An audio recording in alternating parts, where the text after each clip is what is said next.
Hello everyone, thank you so much for joining me. Do you love these rollers or what? I'm doing a video today on what I think are a handful of innovative products. One of them is going to be these bubble rollers from Bedhead that I've actually been experimenting with for several months now, and I've been wanting a chance in a video to really talk about them. So I've got them in and we'll expand on these a little bit toward the end of the video. But as I go, I'm just going to provide some little demos and mini reviews on some things that are just a little different, a little off the beaten path kinds of products. The first one is a newer sponge that I got from Real Techniques here, and it's called the Blend and Mattify sponge. Now, I don't know how a sponge can be really responsible for mattifying. Like, I just don't quite get that. But it does have their antimicrobial infusion, it says. Use damp or dry to apply foundation. They say it's going to provide medium to full coverage. As you can see, I've used it already, so it's a little bit dirty, but the interesting thing is this is damp right now, and this is the exact size it started. It's a different kind of texture. It seems more like, I mean, for lack of a better description, it seems like a cheap little piece of foam, you know, like the water almost feels like it runs right through it, like the sponge gets dampened. I can tell that it's damp, but it didn't like expand and grow the way a regular Real Techniques sponge would. The outer texture of it is a little bit more porous, I would say, but overall it just doesn't feel as dense. It feels like I could squish it into like a teeny tiny little ball, you know? It's very interesting, but on the skin, as I dab in a foundation, I get a little bit more of an actual beauty blender feel than I get from the super soft and squishy regular Real Techniques sponge. And as you can see, it's the same shape as a typical Real Techniques sponge. So I'm going to go ahead and put on some foundation today. Actually, I forgot I have an innovative primer to use. I jumped the gun. I was so excited to talk about this. First off, the primer. This is a new primer from Hard Candy. It's the Sheer Envy Collagen primer. Okay, Hard Candy has a history of doing some really good primers. This says visibly volumizing. It helps rejuvenate the skin, minimizes the appearance of fine lines. So I want to put this on for you today first, and then we'll jump right back into that sponge. Got the rollers, got the sponge, just giving you a little taste of everything. This has a peachy sort of appearance to look at it, and it feels a little bit thick, and you feel the thickness a little bit more actually as you blend it in. See, that's what it looks like. I had to squeeze out a little bit more to get it all across my forehead as well. That's where maybe I'll really be able to tell if it's blurring the fine lines, and to be honest with you, I think that's kind of BS. Like, just to pop it on, I'm not seeing really lessened pores, fine lines, or any little imperfections on my skin reduced, but the texture is such that it's rich. It's a rich feeling primer. It adds moisture, and it also adds kind of this, I don't know, this layer of plumpness, because then you go and you put something on top, and the texture of this has sort of helped your skin somewhat. To the naked eye, right after putting it on, you're not going to see that difference, but as I put on a foundation, I do see kind of an improvement, and again, the skin feels even more nourished on top of my skincare. So I'm going to go ahead and grab out like my Wet n Wild Photo Focus foundation in soft beige. I mean, it's a good, solid foundation, but there's nothing like earth-shattering in terms of the claims on this stuff. I just want you to see how all this works with a pretty standard foundation, liquid foundation. Okay, so I dab it around all over with my little spatula. Scrape, scrape, scrape, frost the cake. And then I'm going to use my sponge, which feels, again, light as air. The water just kind of runs right through it, yet it does dampen it. It's super duper squishy, but yet the feel of the texture of the sponge reminds me just a bit more of a beauty blender. It's a beauty blender with a lot more give. You know what I mean? That's what it makes me think of. As far as the blend and mattify, I mean, could I not apply this with something really dewy and still end up with a dewy result because that's the texture of the foundation I'm using? You know, I don't know how this makes it matte. Maybe you could like touch your skin up with powder. Maybe you could dab this over the skin at some point in the day and it would I don't know, absorb oil or something. I'm not sure what they're getting at there. But it does a beautiful job blending in the foundation. And then here is where I can kind of see that the primer has been beneficial. And that's really the point of primers is, you know, how does your makeup go on top of them? They're meant to prime for something. And I feel like this foundation, you know, it is the matte version of the Wet n Wild foundation, but my skin does not look or feel really dry. I wouldn't say it feels overly tacky either, but that was a nice little layer of richness, basically, that primer that I put on underneath. And it does say visibly volumizing, and I do kind of feel like at this stage of the game, it was a benefit, you know. I could have gone with no primer, or I could have used a different primer that might have been more thin, but this I really feel like does have an impact. And like I even had an area that was starting to feel a little dry for me. It was kind of like down here on my lower cheek area, and I feel like, gosh, the primer really helped take care of that zone. Everything seems even, smooth. I'm really not seeing many fine lines. I mean, there are just little areas on top of my brows where I have like these right here. But overall, I kind of feel like this primer does its job. It's a really nice texture to work with, and I think normal to dry skin would enjoy this greatly. And the sponge, like I said, different, you know, does not grow in size when you dampen it. Now under how to use it says use damp or dry to apply foundation, and then down here it explains the coverage, solution for uneven tone and texture, use with foundation, concealer, or color corrector, finishes natural and matte. Best when used dry. Okay, so I don't know.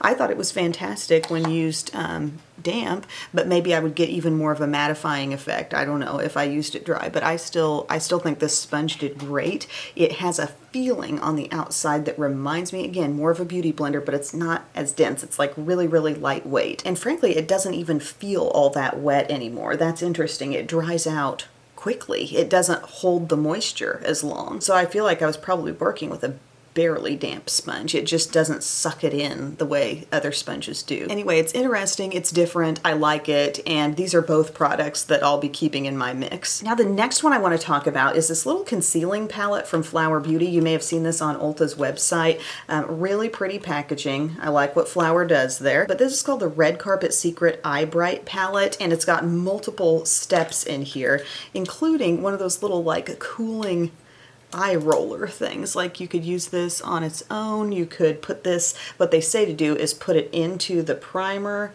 or you could dab the primer on your skin first. But you can kind of rub this in. It feels a little odd to me to be doing this after my foundation step, to be putting some kind of under eye primer on. So maybe that would make sense to do that step like before I applied foundation, but it does feel good. The texture kind of reminds me a lot of the primer I already put on all over my face, to be honest with you, but it's kind of pinky in color, and then that sort of disappears. It doesn't glide with this ball maybe as well as something more liquidy would. But even just to have this little cooling ball, like you could put your eye cream on and then grab this, and it could help you like feel nice and refreshed. But like I said, it does feel a little odd to do this on top of foundation, but there I have primed. I've never had one of these guys just included in a compact. It's pretty, it's cute. Then you get 2 shades of concealer and the setting powder. I've got a bone to pick with the setting powder. We'll get there in a second. The shade I chose was Fair. So as you can see, I have 2 tones that can help me sort of customize to the right color, and that's what they want you to do, is just be able to blend them and really get it right, you know. So I've got the lightest shade here, and I might take just a little dab of the deeper one too, just on top. These are creamy. They are really, I think, perfect cream texture. They're not too thick, not too thin. They don't have a greasiness to them, and that's always something you want to see. I'm just kind of taking from each and dabbing all around, you know. I'm going to use it more than just the under eye. I'm going to brighten up like the upper lip area, the chin too. Okay, so we've got it all around both those shades. And then I'm going to go ahead and use my little sponge, which a nice thing about it, it can easily be squished down to like just the smallest little size you want it to be. I'm still going to get into my innermost corner with a brush, but I think I like this guy. I like it. But yeah, it already does have kind of a dryness to it. It doesn't really hold a lot of water. Next, I'm just getting way in here to blend my innermost corner. Now, I think those are nice concealers. I think I might end up with a bit more coverage just using e.l.f. Camo Concealer, and I don't know that that little primer step was absolutely necessary, but it's a nice product. I don't think we're overwhelmed at a drugstore price with a lot of high quality cream concealers, and these are performing really well. They wore nicely for me yesterday, except there's something that makes this a product that's just not a total must-have for me. This powder here, what do they call that? They just call it a setting powder. They don't tell you that that is actually a shimmery powder, okay?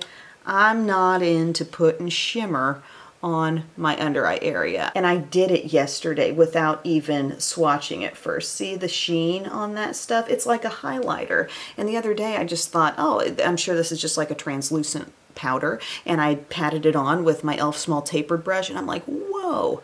Why am I like now seeing texture more, seeing fine lines more? It's because the powder had shimmer in it, okay? So we can circle back and use that as a highlight, and I totally did that yesterday. It's a very effective face highlight, but it does not, it's not the kind of thing I want to use in conjunction with setting my concealer at all. So I'm going to use the kind of powder I would want to use for that. I'm just grabbing out my Wet n Wild Photo Focus Translucent here just because I want you to see what the concealer looks like when it is set.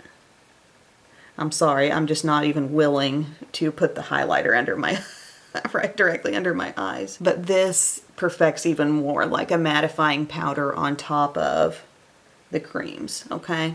Looks good. It's a nice product, it's cute, it kind of seems a little gimmicky with the cooling wand and all that, but it's not the kind of thing I think I'd be clamoring to repurchase or use all the time, or, you know, always make sure I have this in my collection, because I have other great eye cooling things that work more in conjunction with my skincare. That's the way I like it. The concealer quality in here is nice. That's probably the highlight of the whole thing. And then, well, technically the highlight of the whole thing is this powder highlighter that they stuck in there. They just snuck it in, didn't they? So, alrighty, what do I have left to talk about in this video? Oh, my lashes. So I'm going to continue on with my makeup look, so this doesn't last forever as a video. And then when we get to the lashes, I'll pop those on for you. And then we'll remove the rollers too. So I finished up the rest of the look. I've got on Wet n Wild bronzer, the Wet Shady Beaches one, pearlescent pink blush, a lot of Wet n Wild actually, the Go Commando quad, just light little look on my eyes.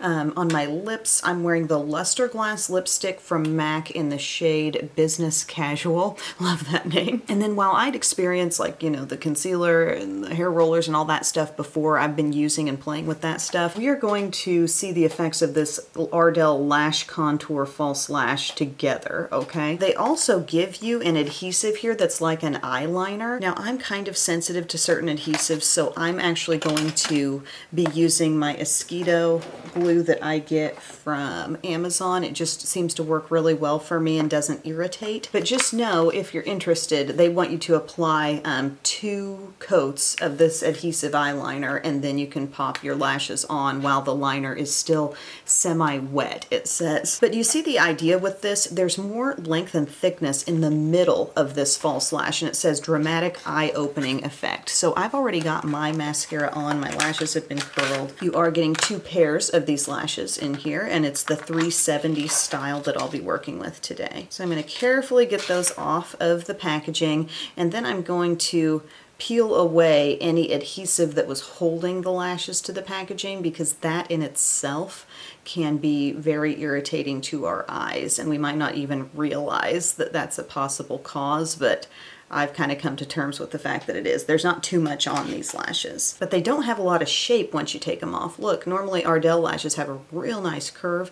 This has a semi-thick but clear band. So I'm wondering how I'm going to get this to bend and really fit the eye, or if I need to do any trimming with it. I think I may need to do a little trimming. It looks like I can actually off of this inner part. There's just very little going on there, and it's very thinned out, and it just seems like that's the appropriate place to trim. So I'm going to do that. Probably just trim off just a couple little bundles of the lashes there. Okay, didn't drastically change the length, but just nipped it right there at the edge. And I do a very thin amount of this lash glue, just a brush tip applicator. I'm going to be moving the lash band so it gets a little more curve to it. Really interested to see how this goes. I've just never used a lash that looked like this before. The sponge now feels completely dry. Isn't that interesting? I think it was literally drying out probably as I applied that foundation, because it's hard to make a sponge like this feel soaking wet when the water practically feels like just running through it at the sink. Okay, I'm going to apply here. I hold the lash by the middle, and I'm going to align that with the middle of my eye. Make sure we really get that benefit, right? Gosh, it's hard to even find those tiny little outer lashes to lay this down. So they look a lot more natural placed on the eye than I was expecting, but there is the thickness right in the center. That's cool. I wasn't sure how this was going to translate into eye opening, but I kind of get it now. Really pretty. You can see that glue still drying. I may go over that a little bit with my liner pen, but I'll pop on this other side and be right back. So here's the finished look with both sets on. And another thing to note, like there's some layers, like if you look at these lashes sideways, which I know you can't really see this here, but like it's not just one solid swoop of lashes. There's some flutter and fluff to them. There's some nice length overall. I mean, I think they look fantastic, like full and fluffy. If I were to get like a lash extension type deal, I would hope they'd turn out something like this, because I could see myself wearing this kind of lash a lot. It's pretty bold, but it's not maybe as dramatic as some other kinds that I could wear. But I do think it's eye-opening. I think it's also eye-opening if you don't do a whole lot on the lower part of the eye, which I didn't today. I just have a little bit of lower mascara. I don't even have shadow down there, and I think this really like plays it up, you know, the wide awake, wide open eye type deal. So I like these a lot. I thought they were going to be more of a pain to put on because the band really straightened out once I took them off the packaging, but I just kind of like worked them around a little bit as the glue got on there, and they were pretty easy to lay down on my lash line, honestly. And plus, this even comes with this if you want to try it. So thumbs up for that. That's one of the top things I think that I've used. I also like the sponge. I will keep using this. I like this collagen primer too. I wasn't absolutely crazy about this Flower Beauty concealer kit. I like the concealers, but I don't feel like I absolutely need the primer and the highlighter powder in there, which I am wearing as my highlight today. It's a bit much for the under eye. We're going to take out my bubble rollers. So this is a set from Bedhead, and it comes with 2 lengths of rollers on it. How many rollers total? You get 10 altogether, and I actually only used 7 in my hair right now. Some are longer, so I've got longer ones here, and then the shorter ones are the purple. They're that long. The pink is that long. These would be very good for somebody who has really long hair. I remember putting hot rollers in my hair when it was much longer, and any kind of roller that had some length to it, it was much easier to wrap all that hair around. So that's a good thing. But when I take one of these out, you'll be able to see that it's got this bubble design, and so does the clip. Okay, so the clip is kind of like boom, boom, boom, and that I think helps to reinforce the kind of curl that you get. It's a little more irregular, see? It's not just your typical, like, very classic hot roller wave. See how it turns out a little bit more of a beachy wave, especially if you have them in vertically like that. But another benefit that you get that we all tend to love from hot rollers is the volume from the roots. So you'll still see that in my hair too. But I'm going to take these out. Like I said, I've only got 7 of them in, and the hair setter heats up pretty quick. I would say it seems fully heated in about 5 minutes. The longer you can leave hot rollers in your hair, the better, period. So if you can walk around with these in for a full hour, that would be great. I have had these in now for not quite an hour. I would say between 45 and 50 minutes. And I've got these shorter ones that I just did around my sides and like bottom. So there's that. And then I've got a shorter one right back here. So it's going 1, 2, 3 along the crown. And my hair is just blunt cut, one length all around. So this kind of style really adds some interest. Now I just took out a long one. See how long that is compared to this? Really nice to have those 2 lengths, especially if you're a long-haired person. And take out this one here. Boom. So look at that wave. And a really special thing, one of the most important things about these is that they actually hold the curl. Not quite as well as my T3s, but it's the closest thing to them in terms of actually holding my curl. So now I've got this and I can shake it out and I can get it even more like loose looking. I can, I pin some back. You can style it however you want, but the end result, and I know it's kind of hard to see on my dark hair, but it's more of a wave, more of a beachy wave, but you still have root volume with it, okay? A little more irregular looking with the curl, like see how the ends can end somewhat like that, and you don't really get that look with a standard hot roller. They're a little bit more tricky to wrap my hair around. I have very fine, very slick hair, and my T3 rollers, which are frankly some of the most expensive but truly some of the best rollers on the market, they're flocked, so my hair just kind of grabs on, they're fuzzy, and my hair grabs on as I put those around, and it works really well. These are just, plastic and slick, so I've got to work a little harder to make sure everything gets put around, but hot rollers really aren't a thing that you have to do flawlessly to make them work. Just get the hair around there as best you can, and you will end up with a nice result, even without leaving them in for a full hour. Leave them in for a half hour. Everyone's hair is different. Some hair will take to it even better, but even in the heat and humidity yesterday and being in and out of cars, let's see, we had a drop off and then a pickup, and then I was on my next pickup, and so like third time in the hot car at about 3 in the afternoon, and I still had some wave going on. It didn't look like it does now, but my hair still had some oomph. You know what I'm talking about? So I've been really impressed with these. I got them from Walmart. I think they were in the $30 price range, and I really, really enjoy these. I've tried a lot of hair roller sets, you guys, lots and lots of them, and there are so many that my hair just falls flat with them right away. It looks like it's going to be good. They roll up well, but then they just don't hold. These hold pretty darn good for my fine, very, very straight hair. Again, I would take this and I would probably brush through it a bit more. I have like my brush and my comb and all that and my hairspray downstairs, but this just lets you see, how it turns out just straight out of the roller set, and I think it's a really pretty look. So thank you guys so much for watching. I hope you enjoyed this video on some kind of unique, really innovative, different products. Let me know if you've tried any of these in the comments section, and I will see you again very soon. I love you. Bye.